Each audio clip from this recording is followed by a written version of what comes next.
नमस्कार मित्रांनो, पाठीमागच्या काही दिवसापासून भारतीय शेअर बाजारामध्ये जोरदार सेलिंगला सुरुवात झाली आहे। आज देखील सेन्सेक्स असेल, निफ्टी असेल, जवळपास सर्वच्या सर्व सेक्टरल इंडायसेसमध्ये जोरदार सेलिंग दिसून आले। आज फ्रायडेच्या ट्रेडिंग सेशनला जर बघायचं झालं तर परत एकदा हेवी वेट स्टॉक्स, त्यामध्ये बँकिंग स्टॉकमध्ये जोरदार सेलिंग आहे आणि 186 पॉईंटचं जे काही निफ्टी इंडेक्समध्ये सेलिंग आहे त्यात सर्वात जास्त कॉन्ट्रीब्युशन स्टॉकचा जर तुम्ही डेटा थोडा काळजीपूर्वक बघितला तर ICICI बँक, HDFC, त्याचबरोबर MNM, NTPC, axis bank, ITC यासारख्या हेवी वेट स्टॉकचं योगदान हे जास्त असल्याचं दिसून येते। मित्रांनो, मार्केटमध्ये अचानक हा जो मोमेंटम चेंज झालेला दिसून येतोय, कारण अमेरिकेचे राष्ट्राध्यक्ष डोनाल्ड ट्रम्प यांनी टॅरिफ्सच्या संदर्भात खूप मोठं वक्तव्य केलं आहे आणि त्याचमुळे स्टॉक मार्केटवरती खूप मोठा इम्पॅक्ट जो आहे तो तुम्हाला होताना दिसून आलाय।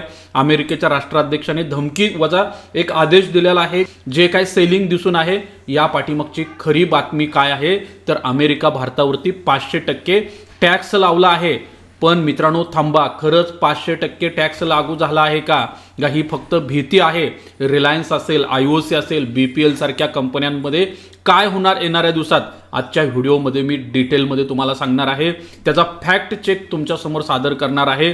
त्याचबरोबर याचा तुमच्या पोर्टफोलिओवर पॉसिबल कसा परिणाम होऊ शकतो हे आज आपण डिटेलमध्ये ह्या व्हिडिओच्या माध्यमातून समजून घेणार आहे। सर्वात आधी भीती दूर करूया। सध्या भारतावरती 500% टॅरिफ्स किंवा टॅक्स लागू झालेला नाही ही बातमी आहे एक प्रस्तावित अमेरिकन कायद्याबद्दल। त्याचे नाव आहे सँक्शनिंग रशियन ॲक्ट 2025।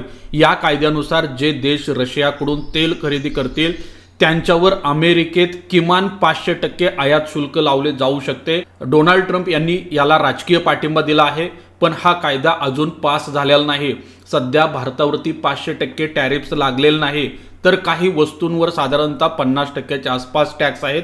त्यामुळे 500% ही आजची रियालिटी नसून भविष्यासाठी खूप मोठा धोका आहे आणि मार्केटला हीच गोष्ट पचनी पडत नाहीये। मार्केट काही गोष्टी ज्या आहेत ते डिस्काउंट करण्याचा प्रयत्न करत आहे, कारण अमेरिकेचे राष्ट्राध्यक्ष जे आहेत ते खूप ॲग्रेसिव्ह आहेत। ते कधी कोणता निर्णय घेतील सांगता येत नाही। जी भीती आहे ती सत्यामध्ये देखील उतरू शकते आणि जर ही भीती सत्यामध्ये उतरली तर येणाऱ्या दिवसात तुम्हाला अजून स्टॉक मार्केटमध्ये पॅनिक सिच्युएशन तयार झालेली दिसून येऊ शकते। जर हा टॅक्स लागलाच नाही तर मार्केट पडेल का? तर मित्रांनो, शेअर मार्केट नेहमी भविष्याचा विचार करतं।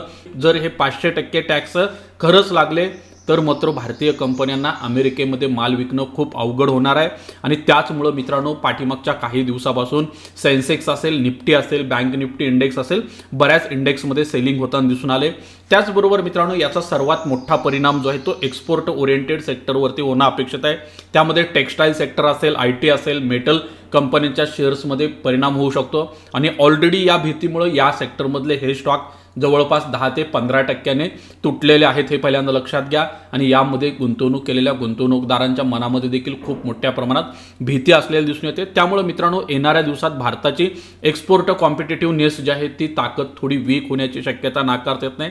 त्याचबरोबर मित्रांनो अमेरिकेचा मुख्य राग हा भारताच्या रशियन ऑइल खरेदीवर आहे। हा टॅक्स जर लागला तर येणाऱ्या दिवसामध्ये ह्याचा खूप मोठा परिणाम जो आहे तो काय होऊ शकतो, तेल कंपन्यांना सहन करावा लागू शकतो। मित्रांनो याचा सर्वात मोठा जो परिणाम आहे तो नेमका कोणत्या कंपन्यांवरती होऊ शकतो तर मित्रांनो नायरा एनर्जी नावाची एक भारतातली खूप मोठी कंपनी आहे। या कंपनीवरती सर्वात जास्त परिणाम होईल असं बोललं जात आहे।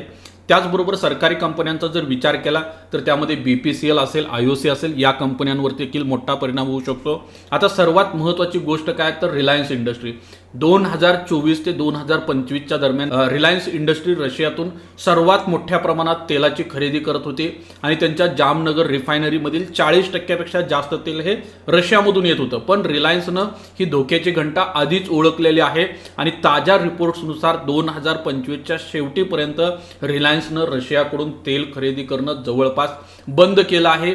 त्याचबरोबर जानेवारी 2026 मध्ये रिलायन्सकडे रशियन तेलाच्या डिलिव्हरीची कोणतीही नोंद नाही, हे पहिल्यांदा लक्षात घ्या। त्यामुळे जर समजा 500% टॅरिफ्स लावले ही बातमी जरी खरी झाली तर रिलायन्स इंडस्ट्रीवरती परिणाम होणं अपेक्षित नाहीये। हा स्टॉक काय होईल त्या ठिकाणी ऑटोमॅटिक सेफ झोनमध्ये जाईल आणि त्या अनुषंगाने रिलायन्स इंडस्ट्रीनं अगोदरपासूनच मोर्चे बांधणी केली आहे असं देखील बोललं जात आहे। मित्रांनो प्रश्न असा आहे की मग रिलायन्स इंडस्ट्रीच्या स्टॉकमध्ये देखील इतकं सेलिंग का सुरू आहे तर मित्रांनो ज्यावेळेला मार्केटमध्ये पॅनिक तयार होतो त्यावेळेला ह्या गोष्टी घडत असतात.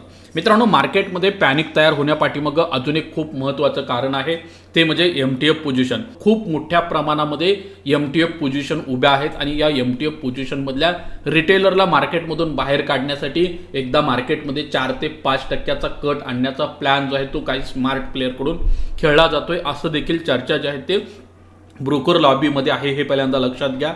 त्यामुळं मित्रांनो तुम्हाला ह्या मार्केटमध्ये घाबरायचं नसेल आणि जर तुम्ही ह्या मार्केटमध्ये घाबरला तर नक्की मित्रांनो तुमच्या पोर्टफोलिओवरती याचा खूप मोठा निगेटिव्ह इम्पॅक्ट होणार आहे. मग मित्रांनो अशा परिस्थितीमध्ये ॲज अ रिटेल इन्व्हेस्टर म्हणून तुम्ही नेमकं काय केलं पाहिजे, तर मित्रांनो पॅनिक सेलिंग सर्वात पहिल्यांदा टाळलं पाहिजे. यूट्यूब असेल, सोशल मीडिया असेल किंवा त्याचबरोबर मेन स्ट्रीम मीडिया जो आहे यापासून सावध राहणं गरजेचं आहे. कारण बऱ्याच प्रमाणात आता येणाऱ्या दिवसामध्ये क्रॅशच्या संदर्भात व्हिडिओ येतील, न्यूज देखील येतील आणि ह्या न्यूज बघून तुम्ही जर स्टॉक अपलोड केले मार्केटमध्ये तर तुम्हाला त्याचा आयुष्यभर परिणाम भोगावा लागणार आहे. मित्रांनो अजून देखील खूप साऱ्या कंपन्या आहेत ज्या फंडामेंटली खूप स्ट्रॉंग आहेत. या स्ट्रॉंग कंपन्यांमध्ये इन्व्हेस्टमेंट करणं गरजेचं आहे, त्यामध्ये ॲक्युमुलेशन देखील करणं गरजेचं आहे. टॅरिफ्स वॉर सुरू केला आहे, त्याचा काही स्पेसिफिक सेक्टरवरती मोठा इम्पॅक्ट होणं अपेक्षित आहे.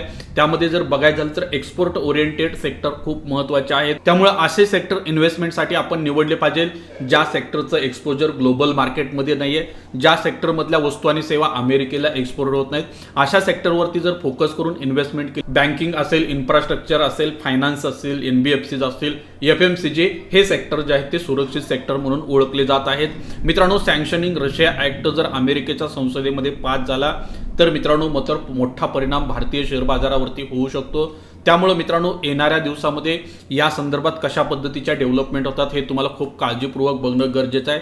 मला वाटतं की अमेरिकेनं हा भारतावरती शेवटचा केलेला आघात आहे. आपल्या देशाच्या पंतप्रधान नरेंद्र मोदींना चॅलेंज देण्यासाठी मे बी हा बॉम्ब त्यांनी टाकलेला असू शकतो, कारण भारत अजूनपर्यंत अमेरिकेच्या पुढे झुकलेला नाहीये.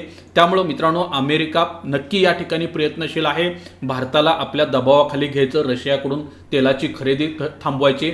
आणि आता अमेरिकेनं जे व्हेनेझुएलावरती अटॅक केला आहे तिथला रिझर्व्ह त्यांच्या ताब्यात येणार आहे आणि तो सप्लाय भारताला विकायचा हा त्यांच्या पाठीमागचा खूप मोठा प्लॅन आहे, पहिल्यांदा लक्षात घ्या. त्यामुळे मला वाटत नाही की नरेंद्र मोदी त्यांच्या पुढे झुकतील, त्या संदर्भात ॲग्रीमेंट करतील, हे मला वाटत नाही, हे पहिल्यांदा लक्षात घ्या. त्यामुळे मित्रांनो तुम्हाला देखील ह्या मार्केटमध्ये जर टिकून राहायचं असेल तर अशा न्यूजसाठी अपडेट असणं गरजेचं आहे. त्याचबरोबर मित्रांनो लॉंग टर्ममध्ये वेल्थ क्रिएट करायचं असेल तर मार्केटमध्ये जे करेक्शन असतं या करेक्शनमध्ये इन्व्हेस्टरला एक अपॉर्च्युनिटी येत असते, या अपॉर्च्युनिटीचा फायदा करून घेणं देखील गरजेचं आहे. पण फायदा जर करून घ्यायचा असेल तर तुमच्याकडं स्टॉक मार्केटचं चांगलं नॉलेज असणं गरजेचं आहे. त्याचबरोबर कोणत्या स्टॉकमध्ये इन्व्हेस्टमेंट करायला पाहिजे, कधी करायला पाहिजे, किती प्रमाणात खरेदी करायला पाहिजे, कोणत्या म्युच्युअल फंडात इन्व्हेस्टमेंट करायला पाहिजे, या संदर्भात तुम्हाला जर माहिती जाणून घ्यायची असेल तर मित्रांनो आजच आपल्या यूट्यूब चॅनलला देखील सबस्क्राईब करा. त्याचबरोबर व्हिडिओ आवडला असेल तर नक्की व्हिडिओला लाईक देखील करा आणि हा व्हिडिओ जास्तीत जास्त लोकांपर्यंत शेअर करा. त्याचबरोबर मित्रांनो या व्हिडिओमध्ये जी माहिती सांगण्यात आली आहे ही पूर्ण एज्युकेशनल पर्पजनं सांगण्यात आली आहे. हा व्हिडिओ बघून कोणताही आर्थिक निर्णय घ्यायचा असेल तर त्याच्या अगोदर तुमच्या फायनान्शियल ॲडवायझर सोबत देखील काय करून घ्या, एकदा डिस्कशन करून घ्या. धन्यवाद.